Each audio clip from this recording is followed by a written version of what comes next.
Hola, bienvenidos a este nuevo capítulo del podcast Imagen Bautista, donde tenemos muchos muebles, una casa grande y harta conversación de diferentes temas. Y en esta ocasión tenemos un invitado internacional, un vecino. Así que primero vamos a partir con los contertulios habituales, en este caso Franco y Daniel, para que puedan saludar. Franco. Hola, hola a todos. Sí, aquí motivado y con altas expectativas de poder escuchar acerca del libro que nos trae aquí nuestro hermano en Cristo. Daniel. Hola, hola, ¿qué tal? Sí, igual con ganas de poder compartir, conversar aquí con nuestro amigo que nos está acompañando hoy. Bueno, vamos a partir entonces saludando a nuestro invitado. Como decíamos, es un invitado internacional. Él se llama Stuart Villalobos. Perdón, el segundo apellido es Tapahuasco. Así es. Ah, bien, no me cantinflé, lo dije bien.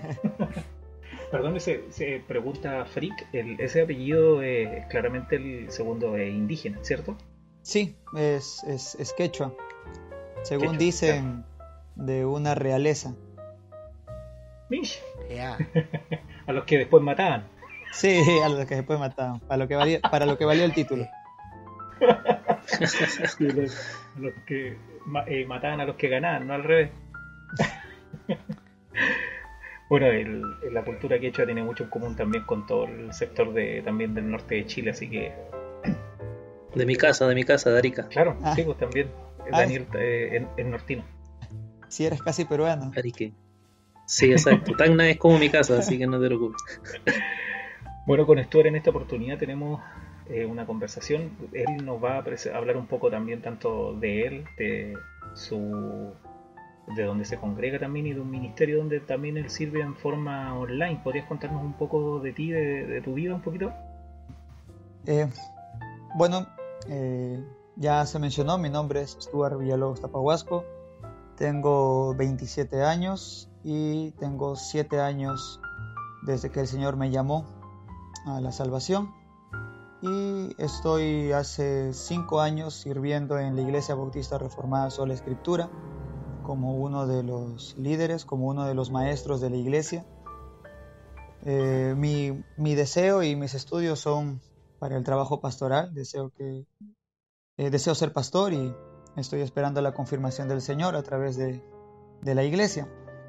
Actualmente por el tema del coronavirus, ¿no? y el toque de queda que el gobierno ha decretado, pero sobre todo por el aspecto del coronavirus, es que la iglesia ahorita no se está pudiendo reunir y estamos transmitiendo las enseñanzas vía online.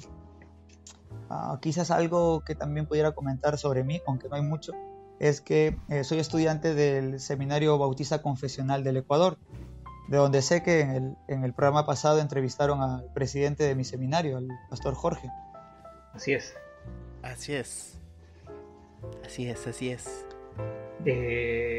También tú, a pesar de que no va a ser el tema central del libro, tú participas de la página web Cimiento y Estándar, si no me equivoco. Así es, el año pasado, con otro hermano más de la iglesia, el hermano David Jonathan, él sí es egresado de un seminario teológico, decidimos abrir un pequeño blog para intentar cubrir desde el aspecto reformado, especialmente bautista confesional, algunos temas doctrinales, enfocado principalmente a las doctrinas fundamentales o las doctrinas esenciales. Dijimos, hay que abrir un blog acerca de las doctrinas bautistas, pero luego vimos una página llamada Imagen Bautista y dijimos, no, ya nos quitaron campo, ya está hecho. Y no queríamos llover sobre mojado. Así que dijimos, bueno, vamos a enfocarnos en las doctrinas fundamentales. Publicamos de diversos temas también, pero tenemos una preferencia por aquellas doctrinas esenciales del cristianismo, y estamos por inaugurar una sección acerca de política y cristianismo, acerca del pensamiento político desde un punto de vista bautista reformado. Genial. Entonces pueden visitar ese blog en cualquier momento, Cimiento y Estándar. Claro que sí. Muy interesante. También hemos hecho trabajo en conjunto, o en realidad nos ha ayudado Stuart con traducciones y cosas por el estilo en la página. Así que también ahí hay un gran grano de arena en el trabajo que estamos todos realizando juntos. Oye, y otra pregunta cortita, ¿cómo está la realidad bautista reformada allá en Perú? No, eso me dijo. La realidad bautista reformada. Si es que hay realidad. Es que dependiendo de qué aspecto vaya a comenzar a explicarlo, pero así, de manera corta, puedo decirle que ha habido bautistas reformados aquí hace mucho tiempo, pero con una perspectiva del crecimiento, una perspectiva eclesiológica un tanto, hasta cierto punto, sectaria, como lamentablemente en algunas circunstancias se da. Esto es curioso porque también es una de las razones por las cuales estoy enseñando el credo en mi iglesia y abrí la página de Cimiento y Estándar. La gente, al conocer la Reforma, sabe detallarte cuál es su diferencia con el resto de creyentes, pero no sabe explicarte muy bien cuál es su similitud o su hermandad y la razón que los une al resto de cristianos.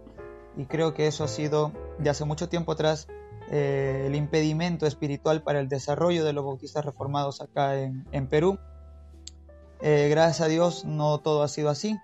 A través de diferentes problemas ha habido un resurgimiento y actualmente, gracias a Dios, está proliferando una visión más sana de la Reforma, de lo que implica ser diferente, pero de lo que implica ser también católico, ¿no? En el sentido universal.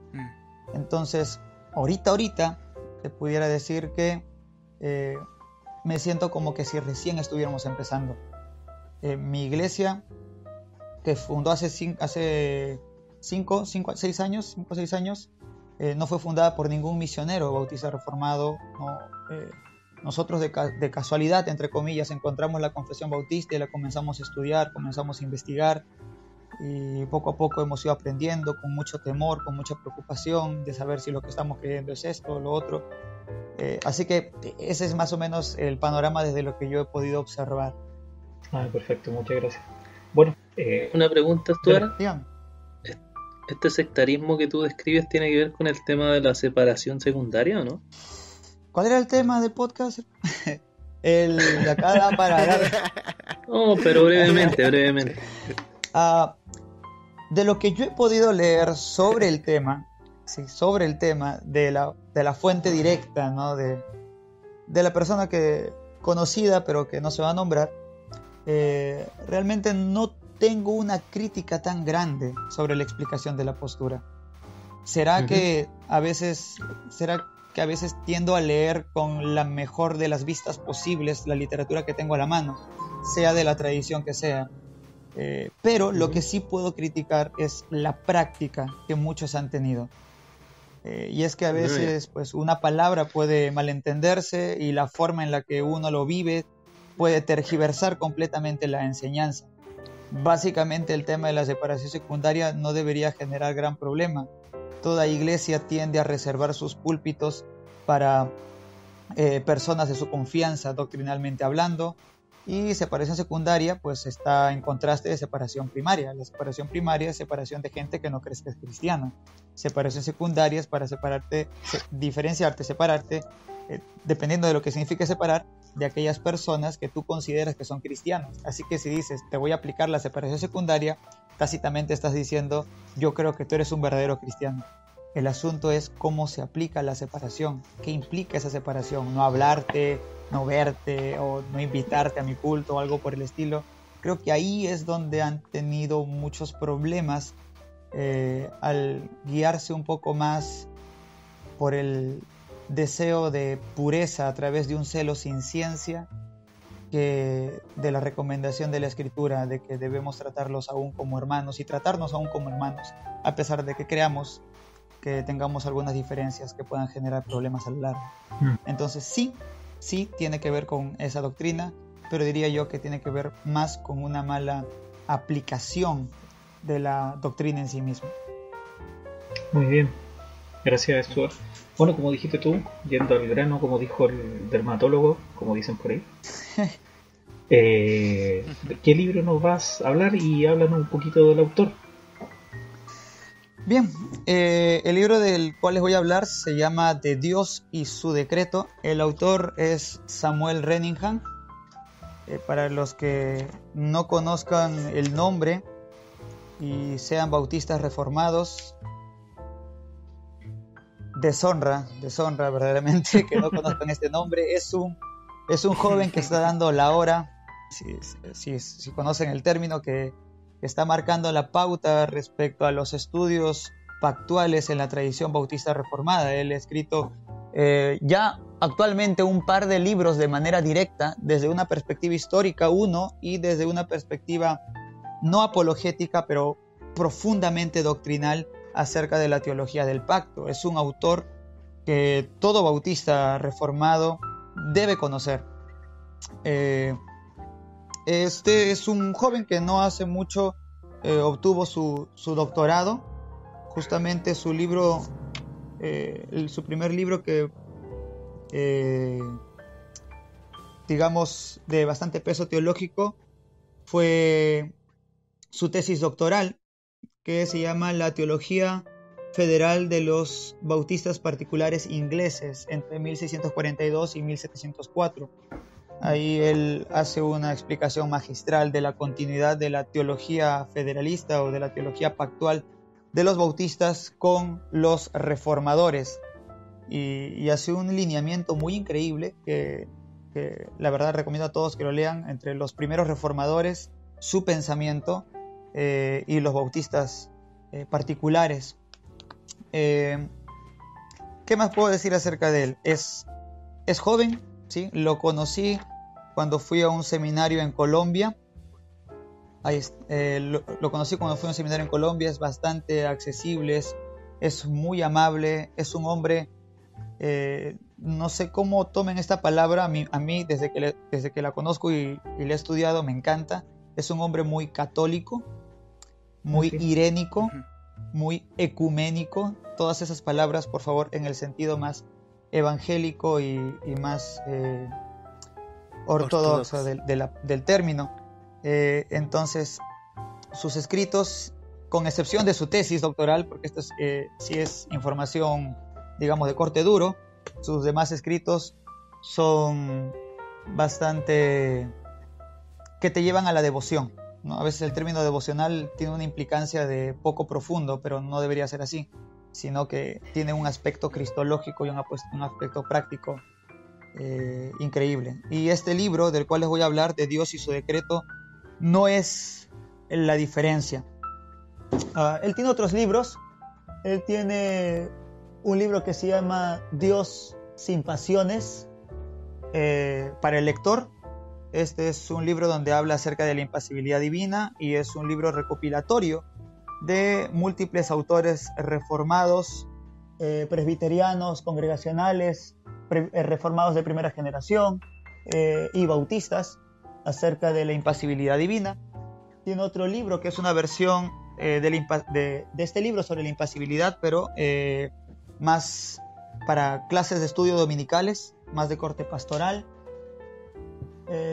Tiene participación en el libro Recuperando la herencia pactual, que es de la editorial RBAP, RBAP.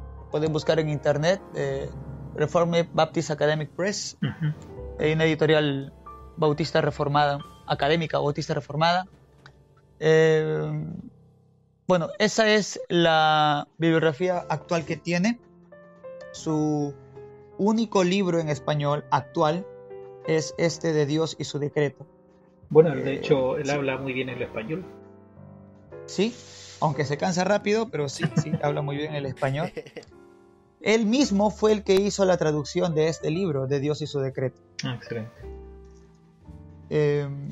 Próximamente está por imprimirse el libro de El misterio de Cristo, su pacto y su reino, a través de la editorial Legado Bautista.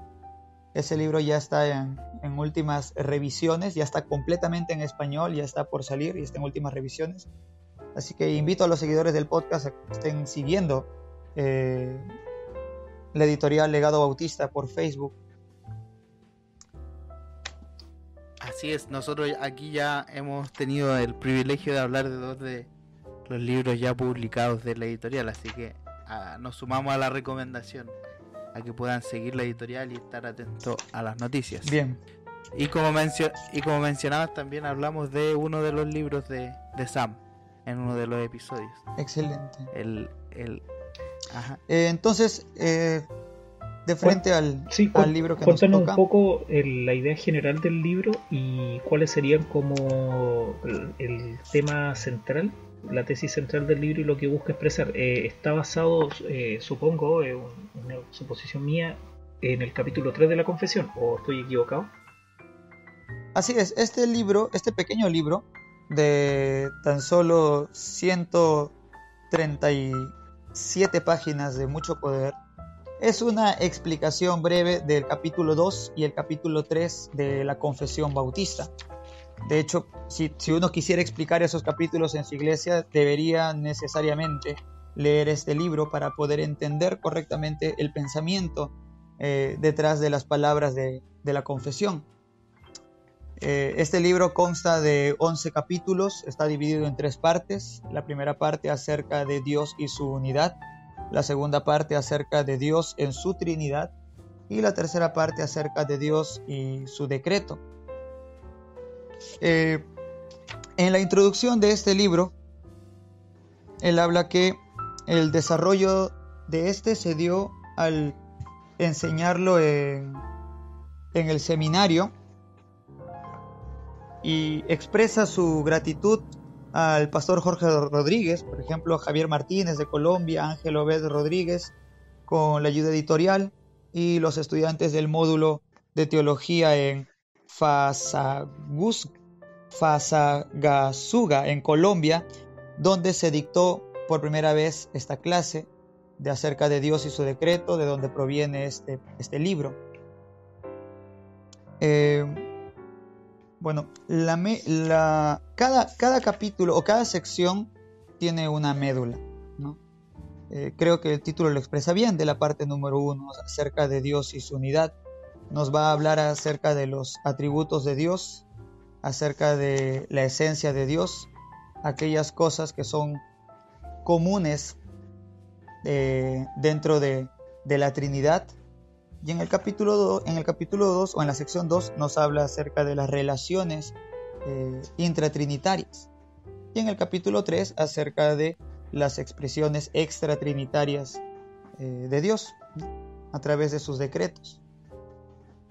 Algo que me gustaría decir es que este libro, después de haberlo leído, bebe bastante de su libro anterior, que es Dios sin pasiones, una guía del lector que mencioné anteriormente.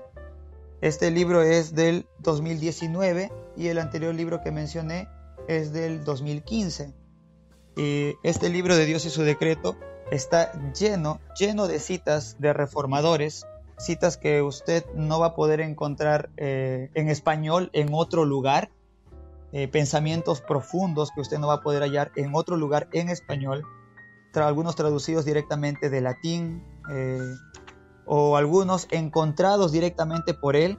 Él para hacer su tesis doctoral se fue a Inglaterra y se internó dentro de la reserva de libros de Inglaterra, y él mismo tuvo que hacer la investigación y etcétera. Así que es un investigador de primeras fuentes, ¿no? Como él dice, ad fontes, y él cita recurrentemente Stephen Charnock, William Ames, Calvino, aunque no mucho, porque aunque Calvino es muy representativo para la tradición reformada, no fue el primero y fue uno entre muchos otros grandes hombres de Dios. Así que hay bastante información de teología histórica. También es que cada doctrina y cada concepto que plantea lo hace de una manera tan sencilla, tiene un aspecto aplicativo al final de cada sección y presenta bastantes analogías que permite al pastor o al maestro que vaya a dar la clase poder comprenderlo mejor y poder brindarlo mejor a los estudiantes. Él cita bastante un libro que lo estuve buscando en internet, que se llama El Evangelista Ortodoxo. ¿Y por qué lo cita bastante?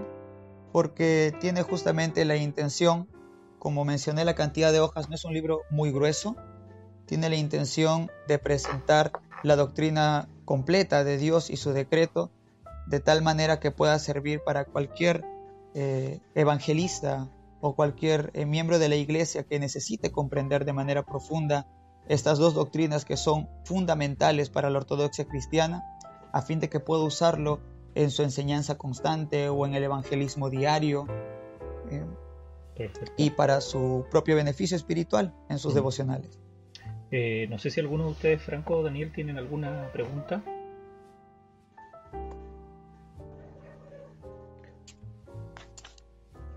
No, Yo no. No, ¿Podría? ¿No? No, está... Yo iba a preguntar algo estaba... para no preguntar lo primero. Bueno, voy a disparar. ¿Podrías definir un poco a qué se refiere con el decreto de Dios brevemente para que la persona pueda entender? Quizás los que nos están escuchando a lo mejor nunca habían escuchado eso. Por supuesto, a ver, lo voy a leer aquí mismo. Dice, hasta aquí hemos estudiado a Dios en sí mismo, recordando que la lección 1 es acerca de Dios en su unidad y la lección 2 de Dios en su Trinidad. Hemos estudiado su unidad, su Trinidad. Esta tercera parte del libro trata acerca de Dios y su relación con todo lo que está fuera de Dios, la creación. Todo lo que existe, es decir, toda la creación existe porque Dios decretó su existencia. ¿Por qué creó Dios todas las cosas y para qué? La doctrina del decreto contesta estas preguntas. Entonces, ¿qué es el decreto de Dios? El decreto de Dios es un acto simple. A veces tiene la idea de que se habla de los decretos de Dios. Sí. En cambio, en la tradición reformada se habla de el decreto de Dios en particular, debido al hecho de que Dios es un ser simple y su pensamiento es al unísono y unívoco. Pero para nosotros, como seres humanos, no podemos comprender en un solo acto de comprensión lo que Dios piensa o lo que Dios es. Por lo tanto, nosotros comprendemos a Dios como, por ejemplo, a través de atributos, a pesar de que Dios es simple en esencia y no tiene partes, y conocemos los decretos de Dios para hablar acerca de aquel único y simple decreto que Dios tuvo en sí mismo, en la eternidad. Claro, uno es lo que Dios, como decías tú, el decreto, y el otro es la experiencia de vivir del ese hombre. Decreto por parte del hombre. Así es. Sí, a pesar de que como se pueda malentender cuando se habla de simple, es más que nada lo que decías tú, porque es un pensamiento que no tiene partes. Claro, no tiene partes y tampoco está sujeto a la invasión o el parecer de la otra parte, en este caso el humano, que sería el que tendría, que sería el receptor, a pesar de que toda la creación es receptor del decreto de Dios, pero el que lo puede entender por ser imagen de él, hasta cierto punto, por supuesto, lo entendemos, no está sujeto a las decisiones o pareceres de la otra parte. Así es. De hecho, creo intuir por qué tu pregunta fue de frente a Dios y el decreto y no acerca de Dios y su unidad o su Trinidad. Tanto la unidad de Dios como la Trinidad de Dios son doctrinas, digamos, más sencillamente aceptables por toda la cristiandad, pero el aspecto de Dios y su decreto puede generar un poco de suspicacia respecto a lo que uno se refiera.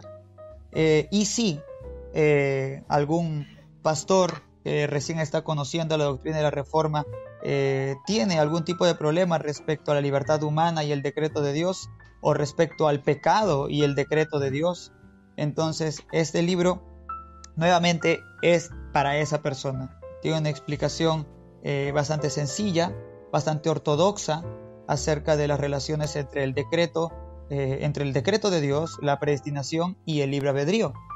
Me resulta un poco gracioso cuando muchos reformados no quieren hablar y no quieren usar la palabra libre albedrío, y cuando muchas personas acusan, ustedes no creen en el libre albedrío, cuando en la confesión tenemos un capítulo entero dedicado acerca del libre albedrío. O sea, es increíble verlo de esa manera. El asunto es explicar qué cosa es el libre albedrío. Efectivamente, Claro. creemos en una libertad dentro de la naturaleza que respecta a cada ser humano. Y este libro habla muy bien acerca de eso. No es entre más Dios, menos libertad del hombre, sino que ambos están en dos categorías totalmente distintas.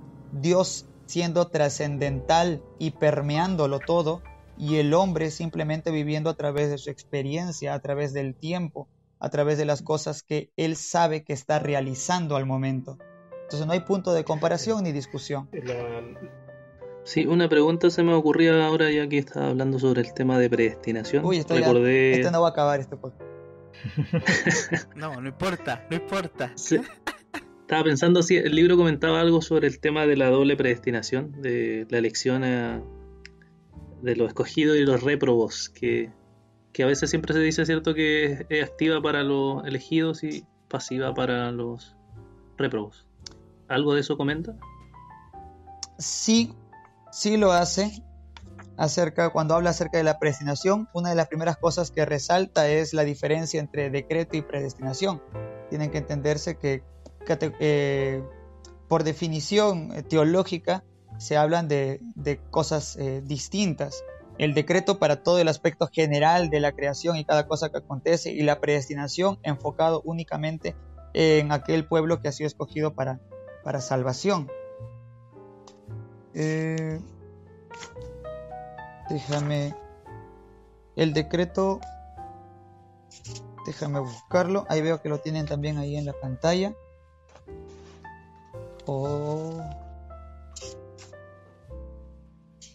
¿El 3.3? Sí, ¿qué página lo tienes ahí? Es que yo lo estoy viendo en mi confesión. Sí. Es que aquí es el número de Kindle, entonces no tiene número de página. Ya, aquí lo tengo. El decreto y la predestinación. Ya lo encontré. La página 113 del libro. Y la visión que tiene es la visión que usted mencionaba, hermano, acerca de que Dios no participa en los pecados de las personas, y que en el aspecto de la elección es para salvación y al resto los deja pasar. Ellos son dejados en la consecuencia necesaria de su naturaleza. Recordemos que Dios en su decreto les brinda propósito, esencia, naturaleza a todas las cosas. Nadie puede criticar porque yo haga de un trozo de barro una cuchara y luego con otro trozo un vaso. Antes de que fueran cucharas y antes de que fueran vasos, no tenían naturaleza. No podría haber queja acerca de aquello que iban a hacer. Pero una vez teniendo naturaleza, cada objeto responde a la consecuencia necesaria de su diseño. Todos los seres humanos fueron creados materiales, siendo no Dios. ¿Cuál es la consecuencia necesaria de todo aquello que no es Dios, que no es perfecto? Todo tiende a la perdición. Si no fuera por la bondad de Dios desde el inicio, de el sustentar, de preservar y de establecer un plan de salvación, el destino natural de cualquier cosa que no sea Dios o que no sea sustentada por Dios es la degradación, es la perdición. De igual manera los seres humanos. Entonces sí, es activo en cuanto a la salvación y digamos es pasivo en cuanto a la condenación. Excelente. Pero si quieres saber más, puedes comprar el libro. Compra el libro. Lea el libro. Sí, bueno, sí, porque es un poco... también acepto regalo, ¿no? También se puede regalar, también se puede recibir regalo. Es un poco también lo que buscamos con el podcast. No es agotar el tema, sino también ser un poco provocadores en el buen sentido de la palabra. Provocadores. Uno pueda ahondar, pueda averiguar, pueda buscar materiales. Y que también yo creo que el objetivo que tienes tú con el desarrollo también de cimiento y estándar, como también el de nosotros con con Imagen Bautista. Así es, no es agotar el tema, sino brindar lo suficiente como para que la persona entienda que es necesario para él seguir investigando sobre lo que se está hablando. Sí. Ahora, también nosotros le preguntamos a los hermanos que presentan los libros, le decimos, ¿cuáles son tus conclusiones o aplicaciones que podría encontrar la persona en este libro?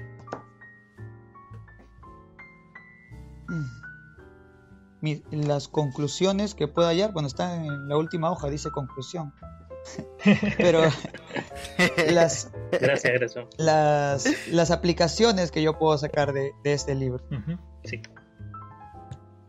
La primera es que este libro me recuerda,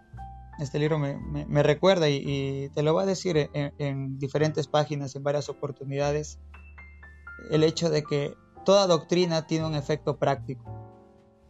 Y especialmente las doctrinas fundamentales, las que son más conocidas, son las que uno menos tiende a meditar, porque uno cree que solamente sirven como la razón del resto de las cosas que hace, y se preocupa más por lo que hace que por comprender muy bien la razón.